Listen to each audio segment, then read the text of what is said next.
Bonjour et bienvenue sur mes vidéos. Je me présente, Louis Mazurel, thérapeute de la relation humaine. Sur les réseaux sociaux, nous voyons le syndrome de l'imposteur, ou arrêtons de procrastiner, ou qu'est-ce qui fait qu'on ne goûte pas le plaisir de réussir. Eh bien, aujourd'hui, je vous propose un exercice mental qu'utilisent les préparateurs pour les athlètes des JO.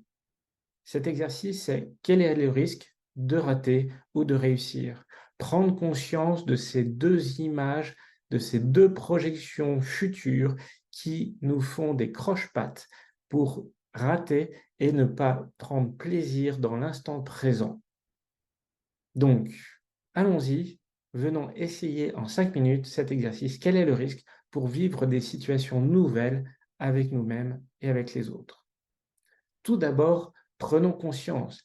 Quelle est votre habitude la plus marquée? Est-ce que vous êtes plutôt dans une image de procrastinateur?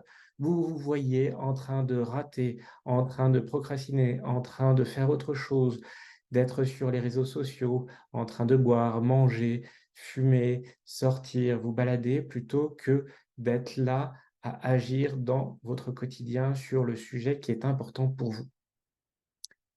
Ou est-ce que vous vous imaginez plutôt avec la projection de réussir et tout ce que vous devez faire pour réussir chaque étape et vous redécomposez encore toutes les étapes en des actions, voire des micro-actions qui, au bout d'un moment, vous stressent et vous envoient de il faut que je réussisse tout parfaitement pour arriver à ce que j'ai besoin. Quand je vous évoque ces deux images, quelle est chez vous celle qui est la plus forte? Maintenant que vous avez pris conscience, allons voir un peu plus loin. Avec l'exercice, prenez une feuille blanche et d'un côté de la feuille blanche, vous écrirez le chemin de quel est le risque de rater et sur l'autre côté, vous écrirez les étapes de quel est le risque de réussir pour vous.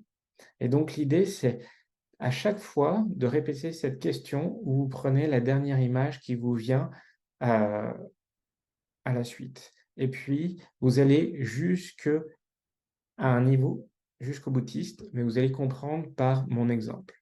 Donc, par exemple, quel est le risque pour moi de rater mes vidéos? Eh bien, le risque, c'est d'avoir des commentaires négatifs. Quel est le risque pour moi d'avoir des commentaires négatifs? Eh bien, que j'ai une mauvaise image de moi. Quel est le risque d'avoir une mauvaise image de moi? C'est d'avoir des émotions négatives. Quel est le risque d'avoir des émotions négatives? C'est de les fuir en ouvrant le frigidaire et en prenant, par exemple, un morceau de chocolat. Quel est le risque pour moi de manger un morceau de chocolat, c'est de grossir. Quel est le risque? C'est de penser que j'ai encore raté. Quel est le risque de rater? C'est de manger encore plus, donc de grossir encore plus. Quel est le risque de grossir encore plus? C'est de faire un infarctus. Quel est le risque? C'est de mourir. Vous voyez comment on va d'étape en étape et à chaque prise de conscience, de voir quel est le risque de faire cette action-là. D'un autre côté, quel est le risque de réussir? Bon, là, moi, je suis moins doué dans la projection de réussir, mais on va essayer. Donc, quel est le risque pour moi de réussir ma vidéo? Eh bien, quel est le risque? En fait, c'est d'avoir des retours positifs. Quel est le risque pour moi d'avoir des retours positifs? C'est que ça soit désagréable pour moi d'être dans une situation positive, parce que je vais peut-être me dire que la prochaine fois, je vais rater. Quel est le risque pour moi euh, d'être dans une situation positive où je risque de rater la prochaine fois? C'est d'être trop exigeant. Quel est le risque pour moi d'être trop exigeant? Eh bien, c'est de commencer à stresser. Quel est le risque pour moi de stresser? Eh bien, c'est d'aller ouvrir le frigidaire pour prendre un morceau de chocolat. Quel est le risque pour moi de prendre un morceau de chocolat? C'est de grossir. Quel est le risque de grossir? C'est de faire un infarctus. Quel est le risque de faire un infarctus? C'est de mourir. Donc, conclusion des deux chemins, vous voyez que c'est la mort. Mais c'est un peu jusqu'au boutiste, voire très jusqu'au boutiste, mais ça vous permet de vous détacher de ces pensées négatives. Parce que quoi que vous fassiez, vous prenez conscience que de toute façon, vous allez mourir. Et donc, quoi que vous fassiez, vous avez juste à profiter de votre vie. Et donc, en prenant conscience de cette image négative de vous et de cette image positivement agressive et stressante, eh bien, vous voyez que vous êtes coincé entre ces deux doubles injonctions contradictoires. Et qu'entre les deux, il y a la vie. Et que ces deux doubles injonctions contradictoires vous emmènent à la mort. Donc, si je meurs, peut-être que je peux faire autre chose que ces deux choses-là. Et surtout, en fait, en voyant les étapes de raté, ça vous fait apparaître qu'est-ce que vous croyez que les autres projettent comme croyance sur vous. Qu'est-ce que vous pensez que les autres vont penser de vous? Par exemple, je suis nul ou je suis incompétent, je ne mérite pas de réussir. Voilà. Et de l'autre côté, ça fait apparaître la loyauté aux autres, la loyauté que vous avez à l'image que vous avez de vous, d'être un raté, d'être une personne qui n'arrive pas à réussir. Et donc, vous voyez que dans chaque situation, il y a un double mouvement contradictoire à l'intérieur de vous.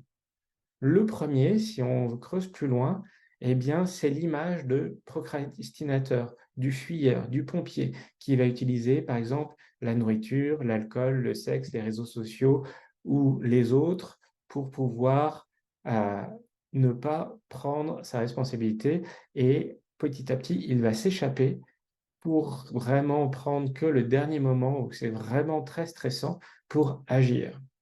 Et en fait, on utilise la métaphore du pompier parce qu'il arrose le feu émotionnel très difficile, très désagréable, par des substances comme la nourriture qui amène de l'endorphine, l'alcool ou les réseaux sociaux, le sexe et autres. En opposé, il y a le protecteur, le préparateur, le surpréparateur qui fait un croche-pied parce qu'il impose une telle surpréparation que les gens ratent. C'est l'idéaliste, le perfectionniste, le contrôleur que tout est toujours parfait dans la tenue, dans les pensées, dans les actions, dans le regard des autres. Et donc, en fait, ça demande tellement de choses à contrôler et à gérer et à tenir que c'est épuisant et la personne, en fait, chute à cause de ça. Ce n'est jamais assez bien. Et donc, vous voyez que les deux, eh bien, ils sont des stratégies pour échapper à la croyance de, par exemple, je suis nul, je suis inutile, je fais mal les choses, je ne suis pas digne de confiance, je ne mérite pas d'être aimé, je pense à autre chose, je suis vraiment quelqu'un qui fait des erreurs. Vous voyez? Et vous, quelle est la croyance qui vous vient quand vous relisez ce que vous venez d'écrire sur les étapes? Qu'est-ce qui se cache derrière ces deux visions négatives de vous?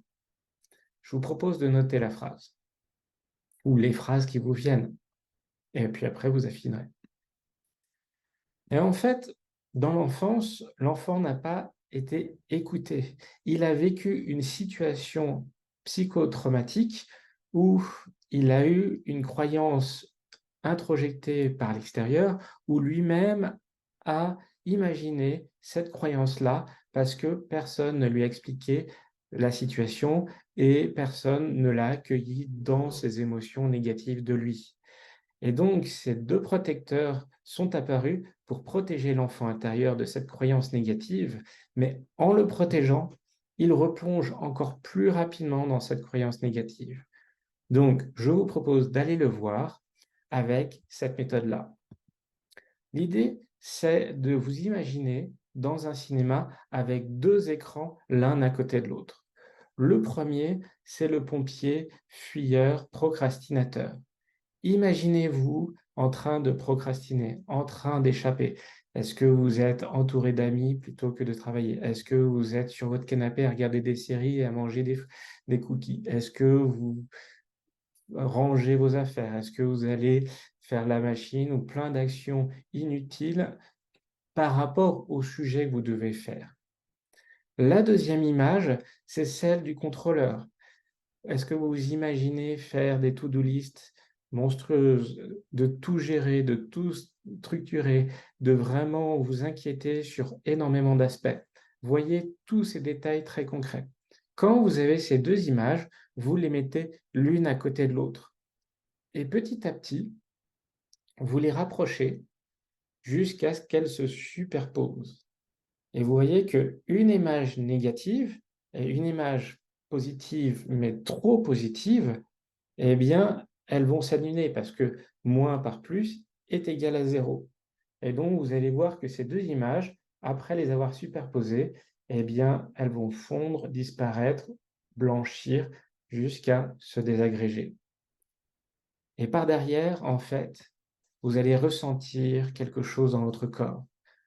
Ça va être peut-être de l'apaisement, de la fraîcheur, de l'énergie qui circule.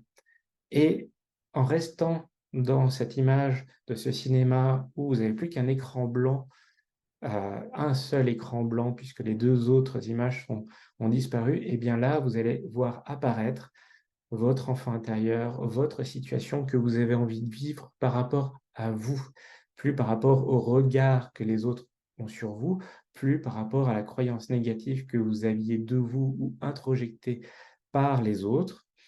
Et écoutez ce que vous ressentez à regarder cet écran blanc. Et cet écran blanc, il va apparaître des images, une manière de faire, des pensées, des réflexions, des paroles sur vous, parce que ça y est, vous avez lâché les 2 projections futures de vous-même et maintenant vous êtes dans votre instant présent avec vous-même, connecté à vous-même. Bravo, vous avez fait l'exercice et donc ce que je vous propose, c'est de vous abonner à ma chaîne ou de me suivre sur mon agenda ou de m'appeler pour une séance. À bientôt!